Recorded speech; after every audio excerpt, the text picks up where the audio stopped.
Welcome to the Thing About Witch Hunts. I'm Josh Hutchinson. And I'm Sarah Jack. Today we're talking with Jennifer Tozer, a librarian at Pueblo Community College in Colorado, who has created something truly special for her students and community this fall. Jennifer has designed a comprehensive educational program called Witch Trials, Accusation to Exoneration that runs throughout October. What started as her personal fascination with witch trial history has grown into an impressive month-long series featuring poster exhibits, author presentations, virtual tours with the Salem Witch Museum, and discussions about modern witchcraft accusations. We love how Jennifer has tackled the challenge of bringing this history to life when traditional museum exhibits weren't available. She's built everything from scratch, creating visual displays that walk visitors through the Salem witch trials while connecting them to ongoing issues of injustice today. Let's hear how a librarian's passion project is helping bridge educational gaps and reduce stigma around both historical and contemporary witch hunts. Welcome to the Thing About Witch Hunts podcast, Jennifer Tozer. Thank you. I'm excited to be here. Yeah, thank you so much for joining us. Could you please tell us about your work and expertise and what you've been working on? Yeah, so I am a librarian. Currently, I work at the Pueblo Community College Library. I did work at the public library for 5 years, so I have been in the library space for quite a while. I'm new to the PCC library, though. At the college, we don't do as much programming as we did at the public library, but I get to do some of that. I also work with the students one-on-one, help them with research. I go into the classrooms and do orientations on the library, what the library offers, that kind of thing. And I do get to still do some programming, and so that's where this comes in. Yeah. What should we know about Pueblo? So Pueblo is a really kind of melting pot of people. It's a very unique community. Even though it's a pretty good sized city, I guess you would call it, it has a very small town feel. So there's a lot of people who've been here their whole lives. It's very, it's just very eclectic. There's a lot going on. It's very Hispanic oriented. The college is a Hispanic serving institution as well. We have a huge Hispanic population here. So yeah, just kind of a little bit of everything. It's in the southern part of the state. So yes, it does get very hot. Yeah, my parents were Pueblo residents for 15 years or so. I hope I'm getting that number right. My mom was an educator over at Colorado State Pueblo. And so I got to visit and spend time in Pueblo. And yeah, it's amazing. So I was really pleased when you reached out to tell us about what you're doing, which is what we're going to get to now, because there's such a special place in my heart for Pueblo and its history. It's exciting. What inspired you to create your fall programming that we're going to discuss here? Really, it was just a lot of it was my own personal interest because I'm new to this role and I bring a different experience from the public library. I really wanted to start creating different things for the students that weren't just purely about their classes or me going into the classroom and talking about what the library can do. I wanted some kind of just more like relief for the students. So more fun things, different things. I did some like stress relief yoga last semester, like around finals time, and just like different offerings that you wouldn't really think about at the library. But because I have a very eclectic background, so I am a certified yoga instructor as well, I thought, well, why not bring my interest into the school? And I'm sure some students and some faculty and staff would also be interested in it. And so I had asked my supervisor if she would be okay if I just did some different things this fall. And she was like, go for it. Might as well try it, right? I have always been fascinated with witches, the witch trials, witch history, all of that. And so that was just my first thought. I also love October and Halloween and all things Halloween. And so I knew I wanted to do something around Halloween, but I wanted to keep it very educational and historical and relevant. And so that's why I went down this road. And so one of the first steps you took was researching to see where you could go and with your planning. What has that been like? So it was interesting because I thought because it was such a Salem witch trials are such a huge topic, right? And they've been talked about. I mean, I remember learning about it in high school. We read The Crucible, that kind of thing. So I reached out to a couple different museums, the Salem Witch Museum, Peabody Essex Museum. I can never say that the way Massachusetts people say it. I try. My husband's from Massachusetts and he always corrects my pronunciation. So they don't say Peabody, they say Peabody. Anyways, I'm working on it. Yeah. And some other museums that had exhibits in the past, but they didn't really have anything that was like a traveling exhibit, which is pretty common nowadays. And I figured they would have at least something that I could borrow for a limited time. Being an educational facility, I also figured they'd probably be more open to loaning things, but there really wasn't anything out there. Obviously, there's not a lot of artifacts that survived from the witch trials, but there's really not even any like replicas. There's not a lot of information other than some of the court documents, which are very hard to read. I'm sure you both are familiar with that. But I think it's funny because they always say, oh, they don't teach kids cursive nowadays. They're not going to be able to read historical documents. And I'm like, I can read cursive and I can't read historical documents. They are very hard to decipher. So I thought that's not really what I was going for. I wanted more of a kind of a visual and something that would keep the students interested and entertained and they could go through and learn, but also have these visual references. And there just really wasn't anything. So I just decided to build it from scratch. And I'd really love to hear more about what you've built. What is in the program? What are the elements you've put together? So because I wanted that visual aspect, I decided to go with more like a poster exhibit that you would walk through.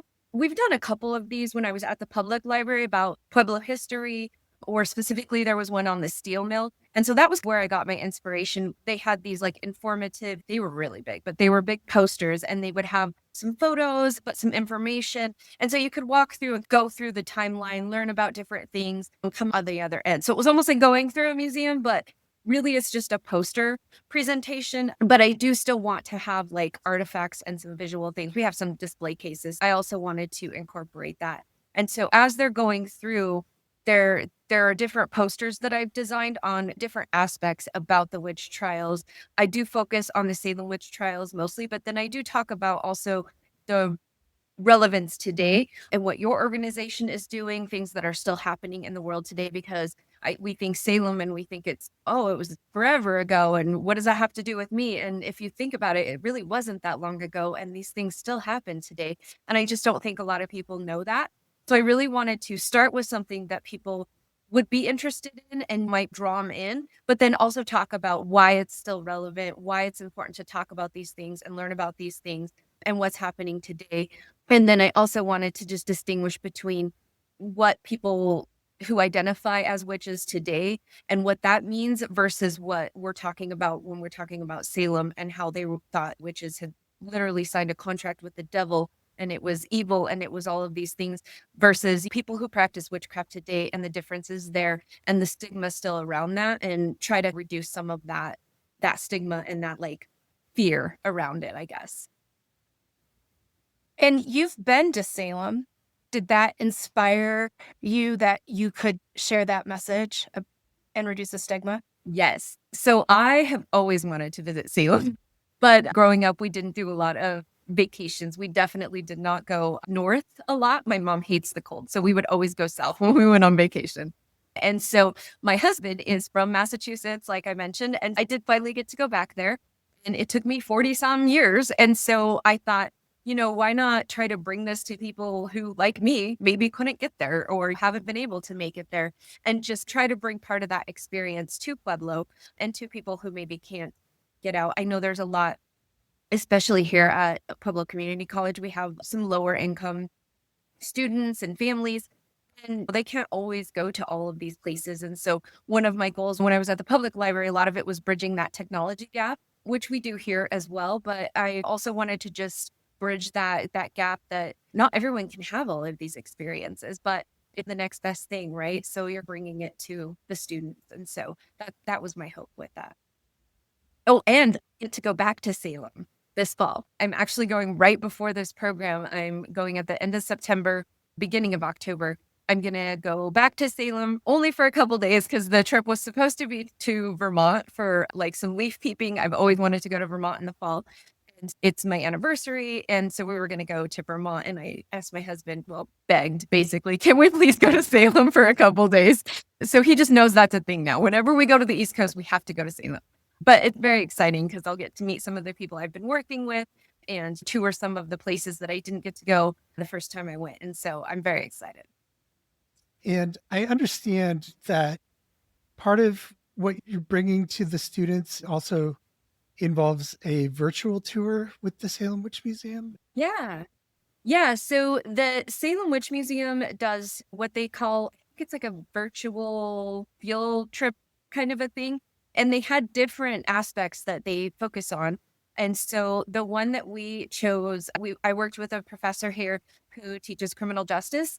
And so we thought that would be really fascinating to bring to his students. And the criminal justice professor and I decided to do one of the virtual tours that they had. It's the Salem witch trials, specifically 17th century law and how that played into it. As you both know, there was a lot of things that we don't accept now. They were guilty until proven innocent, and they accepted some evidence that we would never consider today. And so I think that'll be really interesting for the criminal justice students to learn about specifically. And we were hoping to do more, but they are kind of expensive to purchase, and our budget for this was very limited, which is, again, why I'm building it myself. And so we are doing a couple of those classes through the Salem Witch Museum. And I've worked with the education director there, and she sounds great. And I've watched a few that they have on their website. So unfortunately, we're not able to record these or share them, but we are going to share them with the specific criminal justice classes, which I think will be really meaningful for them. And so that was why we decided to go that route. But they have so many great options, like women's history around the witch trials and just the witch trials in general. They have things on there for a younger audience, older audience. Like, it's great. Fantastic. And can you tell us about the other presentations that you are bringing in for the programming? Yeah, well, because I'm a librarian, I thought I really wanted to work with some authors who have talked about this topic. And so one of the authors I'm working with is Kathleen Kent, and she wrote the book, The Heretic's Daughter. It is not completely factual, but it is like a historical fiction novel. And it is all about Martha Carrier, who is actually Kathleen Kent's ancestor.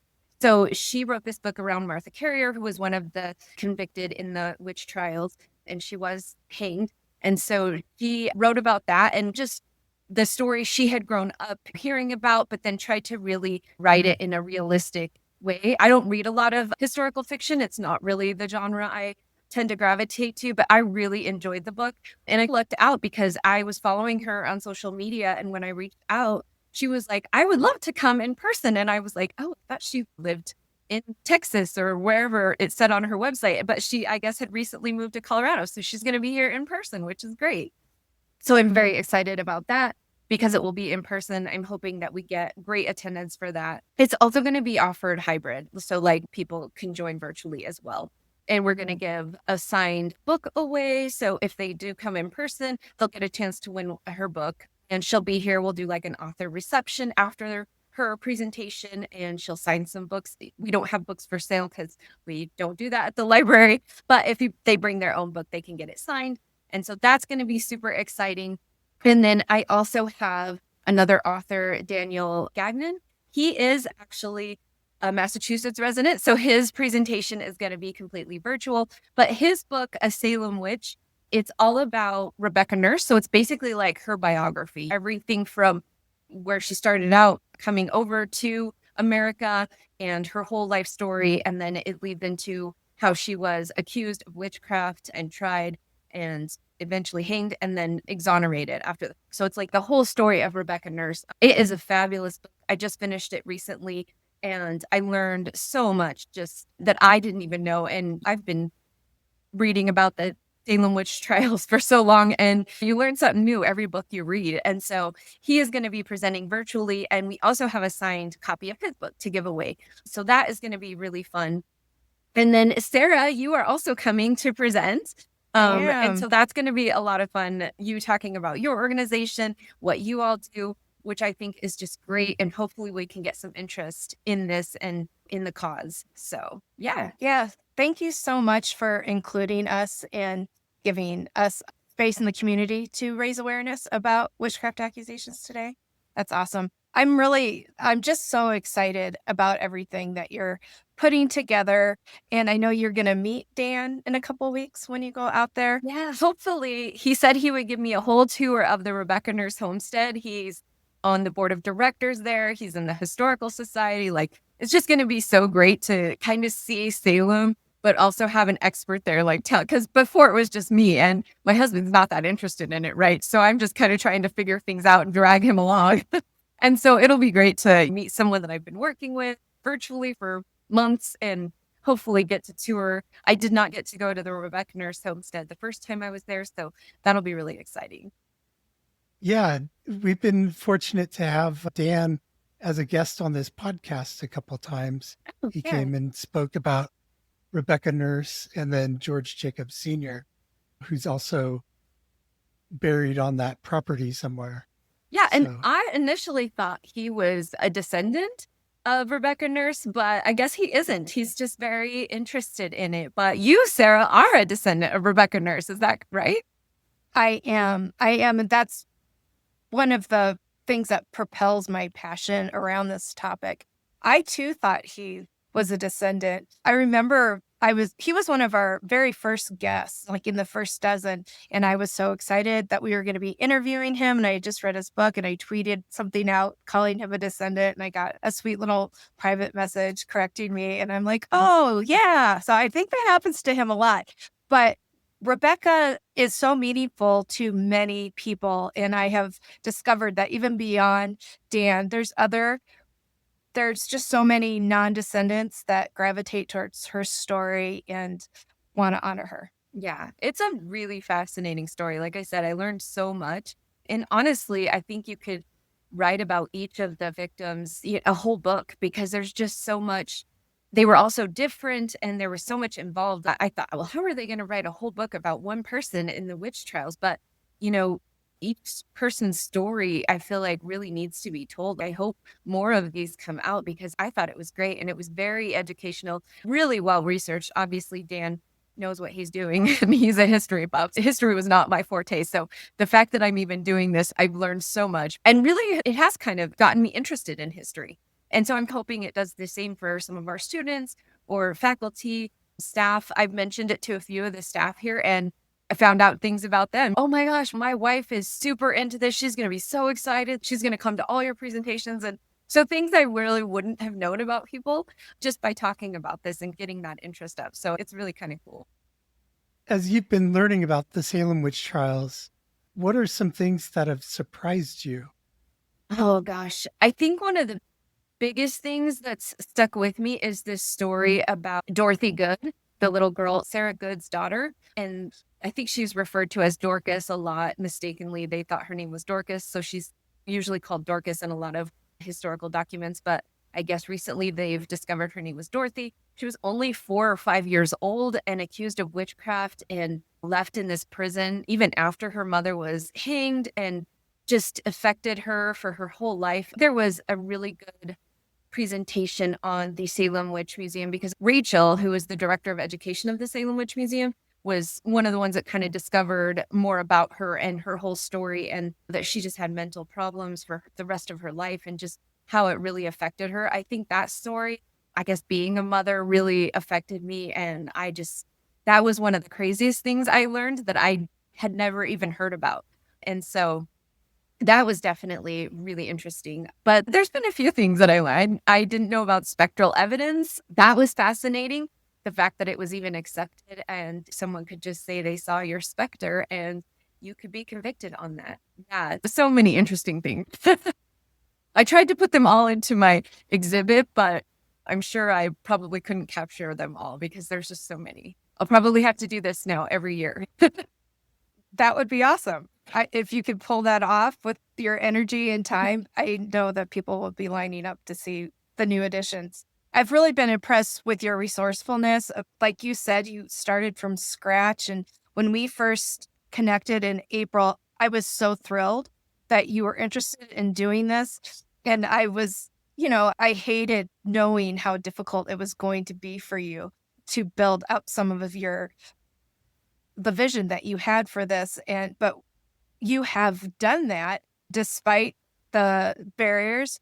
And I really like what some of your panels are focusing on. And you don't need to give everything away, but do you want to highlight any of the messages from your storyboards? Yeah, I think my favorite one is actually the first one I designed, which is the myths versus the facts. Because as I was researching it, I realized there are still a lot of myths and misunderstandings around the Salem witch trials.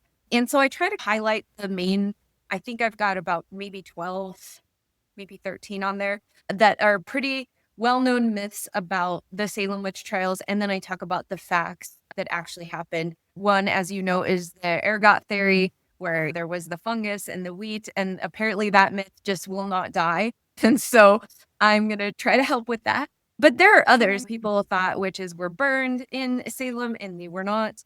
And so just all of the different myths. And again, I learned so much about it that I thought, why not share this with others? So that's probably one of my favorites. I also have the one about modern witchcraft and witches, which I really enjoyed making as well. I'm really fascinated by that. And just all of the, like I said, the misconceptions around that and some of that fear and stigma around it, and just trying to break that up. I thought that was another really fun one to design. But yeah, I have several in there. I just started trying to create one that talks about what I learned from it and the most fascinating thing. So I do talk a little bit about Dorothy Good on that one and some other fascinating tidbits that I learned as I was researching this. So I think it's going to be a lot of fun. And I'm trying to make it a little more interactive. I'm going to try to have some, I don't know, thought questions on some of the boards where after they learn about this, they can take something away, just a question for them to ponder and think about. And so I'm trying to incorporate that, as well as a lot of the students, when they come in, can do almost like a scavenger hunt, we call it, but it's like a series of questions, and we'll just give them the handout, and basically all of the answers can be found in the exhibit, but it gives them, and then if they turn it back in, they get entered to win a prize. And so it gives them a little incentive to actually learn and go through the exhibit and read all of the information instead of just walking through and, oh, this is cool, and looking at the pictures, but not really reading and learning anything. And so we've found that that helps engage students a little bit more, and they get a little bit more out of the exhibit. I'm working on that kind of simultaneously as I'm building it. So yeah, it's a lot.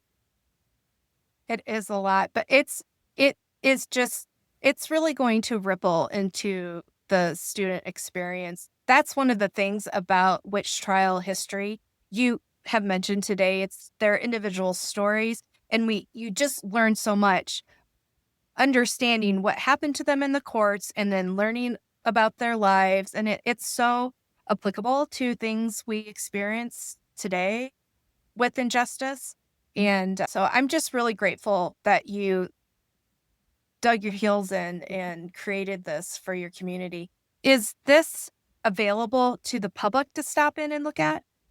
Yes. So the exhibit will be open to the community, but because we are a library and we're on a campus, we are also a quiet study space. So even though we've advertised in one of the local papers and we will invite the community in, they will have to be respectful of their noise level. But I'm also offering to set up some appointments after hours so they can come through if maybe it's a larger group or they just don't want to worry about the noise level. Maybe they have younger children, or like I said, like a group of people who want to discuss it. I'm offering that. And so I might be staying late a few nights this October, so we'll see.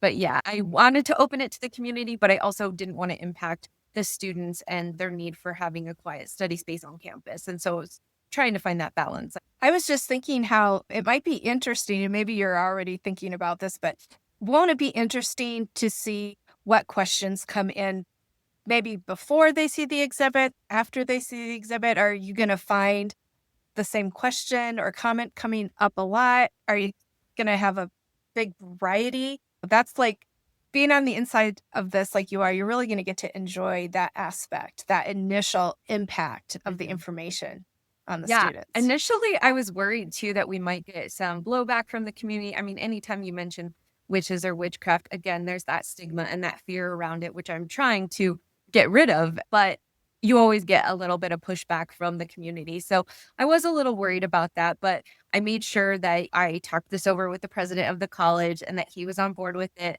And we were okay to advertise to the community and bring the community in. And I think just having that support from the administration here at the college is great. And just knowing that some of the events that we're going to put on might cause things like that. Like October, there's also a banned books week. And we do get a lot of pushback usually during that time about the banned books. And so we're really trying to keep it very unbiased and educational. And we're just saying, these are the facts, even around the banned books. Like this is what is happening. This is what it means to be a banned book, because people really don't understand what that means. They're like, oh, but I can go buy it on Amazon. And it's like, well, it's been challenged. It's been pulled out of libraries. That's what that means. And we have some of the most challenged books. But I also feel like this witchcraft and witch trial exhibit really fits in with that, because even though it's not a banned book, it's just one of those things where there's that kind of, I don't know, almost like that misunderstanding and that fear and that really just not knowing enough about it. And whenever we don't know about something, we're afraid of it. And that just causes a lot of problems. And so we're really trying to keep it very educational, very open-minded. If people come in with questions, I'd be more than happy to sit with them, talk to them about these things. And so I think it'll be well received. I was a little bit nervous, but I do think keeping it that unbiased educational aspect, I think it'll be well received in the community. So I'm still excited. A little nervous, but excited. Yeah, no, it's so fantastic. I love what you're doing there. And I love that you've designed it to be thought provoking so that people come through and they are looking for the answers for the questions. And then at the end, you're posing something to them to get them thinking. What do you hope that visitors take away from the experience? I guess just sort of what I took away from it, building it, honestly, just maybe they learned something new that was fascinating. Maybe they get more interested in history, dive a little bit deeper. I just think maybe having less of that fear around which is witchcraft, some of the things that they maybe didn't understand before the exhibit. So even if just one person walks away with that, I will be happy. That's awesome. I was just thinking too, one of the aspects of the Salem witch trials, which you and I haven't discussed, is there was banning of publications during that year. Yes, I learned that in Dan's book, and it was really fascinating because it seemed very similar to things that are happening today, where they were only banning publications of like one side of it. So if people were advocating for the trials, they could publish, but if people were kind of against the trials, they were not allowed to publish it. And I thought, oh my gosh, that's so fascinating. As we've learned, if you control the media, you can control what people think and what people know. And knowledge is really powerful. And I think especially when people are trying to erase that knowledge, it's really, really important to get it out there even more and, let people know the true facts and the true history. And yeah, that's one of the reasons I kind of love the whole story around the Salem witch trials. It's like my husband asked me, he's like, why do you like Salem? That's where they hung witches. Like it's not a good place. And I think for me, it's one of those places and one of those times in American history where we have actually, as Americans, acknowledged that we messed up, and they came back after the fact. They made restitutions. I mean, yeah, they're not going to ever bring back the people that were accused and hung, but it's a start, and that they could acknowledge their wrongs and put up a memorial and come back after the fact and basically apologize and say we were wrong and try to make it right, which I don't feel like as an American society we've done a lot in our history. We really never came out and talked about slavery, and a lot of people still try to brush that under the rug, or the Trail of Tears with the Native Americans. And it's really sad. And I think that's one of the things I love about Salem is even if it's a horrible story, at least they came back after the fact and could acknowledge their wrongdoing and try to make it right, because you can't ever undo the past. But if you don't acknowledge it and learn from it, what are we doing? Right. So that's why I really love the story of the trials and just that's why I tried to tell the whole story through up to when they were exonerated, which I just recently learned about. I think the last one in the Salem witch trials was recently exonerated, and I had never heard of her, Elizabeth Johnson Jr., and that it was a small class that just put this petition together to try to get her exonerated. She was like the last one. And yeah, I thought that was just so fascinating that even a couple years ago, we're still trying to make it right, but they are trying to make it right. And I think that's really important. Yeah, that was just 3 years ago that Elizabeth Johnson Jr. got exonerated, the last person convicted of witchcraft at Salem to be cleared. Yeah. And then it was a year after that that Connecticut absolved all the people who were accused over there. And we're still seeing efforts in other states and around the world to try, like you said, it's important just to acknowledge the past. You have to acknowledge it before you can move forward, Yeah. learning from it. So I love that you're incorporating all that I'm trying. your experience. Yeah. Yeah, you've just created this. It's such a complex story, and there's all these layers, and you really, I'm thinking of it like a bouquet. You went out to this field of wildflowers, and you got just the most beautiful samples of that field and put this story together or this bouquet together. So I'm grateful It's just as a small descendant. part, but Yeah. I'm hoping it will at least lead into maybe them doing their own research, learning a little bit more. I really hope people read the books because I do think that is going to be great. We were going to try to do like a little book club on campus around that, but it was just too hard to get everything together.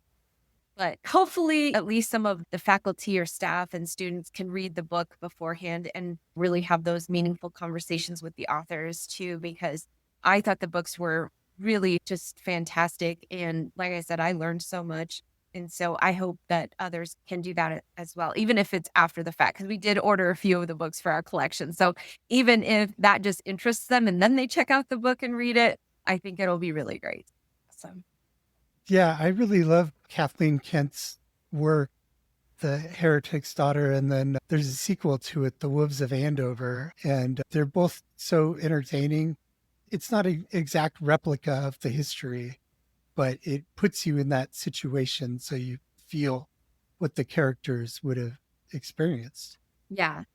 Yeah, I thought it was well done where you do feel immersed in that time period. It's written in that, I don't know what you would like, older dialect, and you do feel like you're in the period, which is hard for some people to read. I know if you go back and you read Jane Austen or Shakespeare, you really have to start to get into it. But as you do, it does put you in that time period and you're a little more immersed in it. So I thought that was really neat. I've read some other witch books that are like that and they're written in that older English. And yeah, I think it's super fascinating. So fun. What have you named the program and what dates is it running? So the exhibit is called Witch Trials, Accusation to Exoneration. I feel like that title encompasses what I'm doing a little bit better. And it will be up the entire month of October. And anytime that we're open, the library is open Monday through Thursday, 8 to 5, and then Friday, 8 to 3. Anyone is welcome to come in. And then, like I said, I will take requests to do an after hours if needed. I'm hoping most of those are on Friday after 3 because I really don't want to stay here until 9 p.m. every night. But I will because I do think it's important to get the message out. And yeah, so the whole month of October and then the specific talks that I have going on. So Sarah, you will be here on Thursday, October 9th. And then Kathleen Kent will be here on Thursday, October 16th. And Dan will be virtual on, it's a Wednesday, I think, October 22nd. I'm looking at my little calendar here. And then I don't have any presentations the week of Halloween because I always do what I like to call Halloween, where we dress up all week because I love Halloween. I have so many costumes. I could probably dress up all month, but I'm going to limit it to a week because not everyone loves it as much as me, but I think it'll be really fun. This year, we're doing it more like a spirit week. So hopefully the students will get involved and we have a crazy hair day and that kind of thing. And then I do a costume contest. And so students can come in. We're going to do it on the 30th because there's not a lot of classes here on Friday. So the 31st was out. But on the 30th, if they come in costume, they can enter the costume contest. Last year, we had a lot of fun with that. And so, again, it's just going to be a whole fun month. And I'm just very excited to get the word out about the Salem Witch Trials in general. But just, I love all things witches. And so that's what it's going to be about. If you have a program about witch trials coming up, let us know so we can spread the word and offer any support we're able to. Please reach out to us if you would like to develop a program and just don't know where to start. Thank you for joining us. Have a great today and a beautiful tomorrow.